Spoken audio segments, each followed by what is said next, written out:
এত মাথা ঘোরায় না এই রাইডটাতে উঠলে, এজন্য আমি ভয়ে উঠিনি।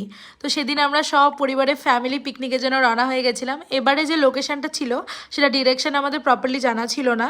তো আমরা অনেক ঘোরাফেরা করে রাস্তা ভুল করে ব্রেকফাস্টের টাইম পার করে লাঞ্চে গিয়ে পৌঁছেছি। তাও আমরা ব্রেকফাস্টটা করতে পেরেছিলাম, বেসিক্যালি ব্রাঞ্চ করেছিলাম।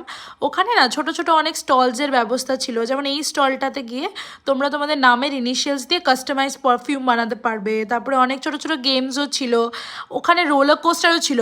হাইট দেখে আমার খুব ভয় লাগে, বাট তাও ওই জোশে জোশে সব কিছু করে ফেলে বলে না, আমি ওই জোশে জোশে সব কিছু করে ফেলি। রোলার কোস্টারে উঠে গেছি কিন্তু ভিতরে ভয় লাগছে। এই গাড়ির গেমটা বেশ মজাদার ছিল। এটা তো আমি আবার যদি এক্সপিরিয়েন্স করতে পারি তাহলে অবশ্যই করব। মিরার মেজে ঢুকে আমি, গুড্ডি, মা সবাইকে হারিয়ে ফেলেছি, কেউ কাউকে খুঁজে পাচ্ছি না। কি অবস্থা! আর ভূত বাংলোতে ঢুকে মার কানের দুল নিয়ে ভূত পালিয়ে চলে গেছে। এই ঘটনাটা জানার জন্য তোমাদের বড় ভিডিওটা দেখতে হবে, তো সাবস্ক্রাইব করে দিও। বাই।